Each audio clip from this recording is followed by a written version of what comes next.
आदरणीय शिक्षागण एवं यहाँ पर उपस्थित सभी विद्यार्थी गणों को मेरा हार्दिक अभिनंदन। सबसे पहले अतिथि को धन्यवाद मुझे यहाँ बुलाने के लिए, और सबसे ज़्यादा विशेष धन्यवाद मैं केपी सर को देना चाहूँगी, जिनके सहयोग से मुझे हमेशा ये प्रोत्साहन मिलता रहता है कि मैं हिंदी में कुछ बोलूँ, कुछ लिखूँ और अपने आप को हमेशा प्रोत्साहित रखूँ। तो आज हिंदी पखवाड़ा के अंतर्गत मैं स्वयं की लिखित एक रचना लेके प्रस्तुत हूँ, और मेरा उद्देश्य किसी भाषा को ठेस पहुँचाना नहीं है, आपको हिंदी का मान बढ़ाना है। तो पंक्तियाँ कुछ ऐसी हैं।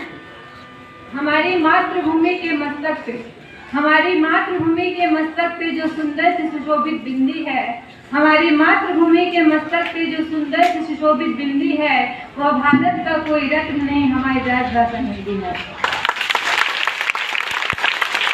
जो पूरे राष्ट्र को एक सूत्र में बांधे, जो पूरे राष्ट्र को एक सूत्र में बांधे, वह भाषा न तमिल तेलुगु सिंधी है। जो पूरे राष्ट्र को एक सूत्र में बांधे, वह भाषा न तमिल तेलुगु सिंधी है।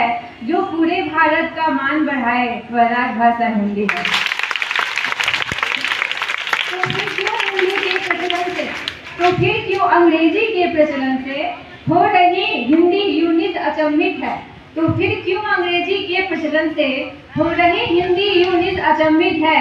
अरे कुछ तो मान रखो हिंदी का, हमारे राष्ट्र का गौरव हिंदी है। और आगे की पंक्तियों में चाहूंगी कि आप सभी मेरे साथ दोहराएं। तो आओ आज ये प्रण करें हम, तो आओ आज ये प्रण करें हम, आवाज थोड़ा जोर करें आप लोग। तो आओ आज ये प्रण करें हम, हिंदी का मान बढ़ाएंगे, हिंदी का मान बढ़ाएंगे, हिंदी का मान बढ़ाएंगे, हिंदी का मान बढ़ाएंगे। जो है पूरे विश्व में तृतीया, जो है पूरे विश्व में तृतीया, जो है पूरे विश्व में तृतीया, जो है पूरे विश्व में तृतीया, उसको प्रथम स्थान दिलाएंगे, उसको प्रथम स्थान दिलाएंगे, उसको प्रथम स्थान दिलाएंगे, उसको प्रथम स्थान दिलाएंगे। हिंदी का मान बढ़ाएंगे, हिंदी का मान बढ़ाएंगे। इसके साथ ही मैं इस बात पे विशेष जोर देना चाहूंगी कि भले यह हमारी कोशिश हो या हमारी ये जागरूकता हो कि हिंदी का स्थान पूरे विश्व में प्रथम हो, केवल यह एक कोशिश नहीं होनी चाहिए, इसके लिए लगातार प्रयास की भी जरूरत है। और मैं चाहूंगी कि हम सभी भारतवासी ना केवल ये सोच रखें कि हिंदी हमारी राजभाषा है तो पूरे विश्व में प्रथम स्थान प्राप्त करें, अपितु इसके लिए हम जो भी कर सकते हैं उसे करने के लिए ना केवल खुद की कोशिश हो, बल्कि सारे लोगों को भी, चाहे वो किसी भाषा के लोग हों,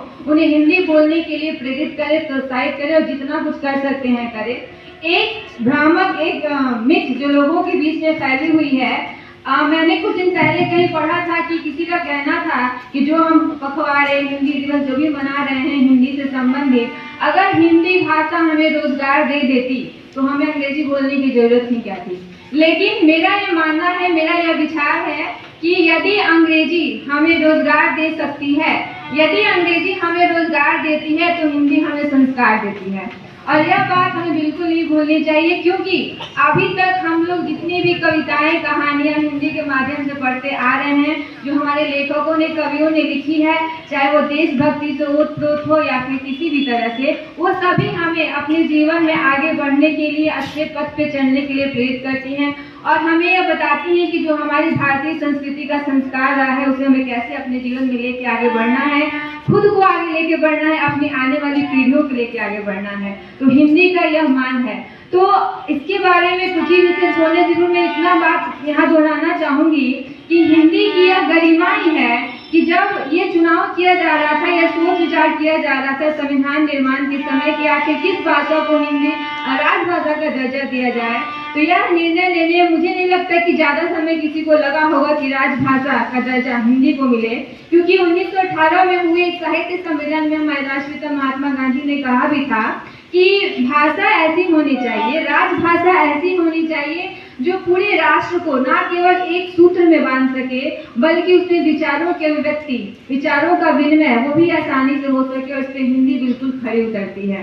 तो भले ही 1949 में हमारे राष्ट्रपिता हमारे साथ ना रहे हों, लेकिन उनके विचार हमारे साथ थे, इसलिए हिंदी को राजभाषा का दर्जा मिला और यह वाकई हमारे लिए गर्व की बात है।